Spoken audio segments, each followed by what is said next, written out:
আমাকে এখানে দাওয়াত দেওয়ার জন্য আসতে পারে আপনাদেরকে অনেক ধন্যবাদ। কারণ সায়দাবাদ একটা ঐতিহ্যবাহী গ্রাম ছিল। এই গ্রামের মানুষকে আমরা সবসময় মূল্যায়ন করতাম, কারণ এই গ্রামে কোনো ঝগড়া ফেসাদ ছিল না। এখন এই গ্রামে ঝগড়ার জন্য এখানে অনেক পরিবারের লোক আমাদের রায়পুরা বিভিন্ন জায়গায় চলে গেছে। ছাত্রছাত্রীরা এখান থেকে টিসি নিয়ে চলে যাচ্ছে। আমার কথা হলো, অনুরোধ হলো, এখানে এম এন জামান সাহেব আছে এবং সাববাড়ির আলম ভাইয়ের ভাই আছে এবং গণ্যমান্য ব্যক্তি আছে, আমরা আছি।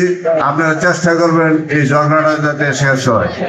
আর ছাত্রী ভাইদের এবং ছাত্র ভাইদেরকে বলছি, কারণ আপনাদের পরীক্ষা শুরু হবে, ওইখানে আমরাও থাকবো। যদি কোনো সমস্যা হয় আমাদেরকে জানাইবা এবং আমাদের প্রধান শিক্ষক সাহেব, সহকারী শিক্ষক, বিভিন্ন শিক্ষক এখানে উপস্থিত থাকবে।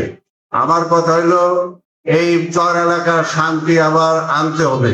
আপনারা জানেন আমাদের সংসদের মাঝে মাননীয় ইঞ্জিনিয়ার আশরাফুদ্দিন বকুল সাহেব বলেছে এই মেঘনা ব্রিজ হবে ইনশাল্লাহ। মেঘনা ব্রিজ অচিরে এখানে মেঘনা ব্রিজ হবে। এই ব্রিজ থেকে আমরা নবীনগর পর্যন্ত চলাচল করতে পারবো এবং আমাদের মাননীয় সংসদ সদস্যের জন্য দোয়া করবেন। উনি স্কুলেও অনেক কিছু অনুদান দিবে, ওনার মন মানসিকতা ভালো। উনি রাজউদ্দিন রাজুর মতো কিন্তু সেই ধরনের লোক না। আপনারা ওনার জন্য দোয়া করবেন এবং আমার পরীক্ষার্থী ছাত্র ছাত্রী ভাইয়েরা, যে আপনারা কোনো ভয় বৃদ্ধি পাবেন না, আপনারা সুন্দরভাবে রায়পুরাতে যাবেন এবং ওইখানে পরীক্ষা দিবেন। আমরা পরীক্ষার হলে থাকবো, যদি কোনো সমস্যা হয় আমাদেরকে জানাবেন। এ আশা ব্যক্ত রেখে আমার বক্তব্য শেষ করলাম। আসসালামু আলাইকুম।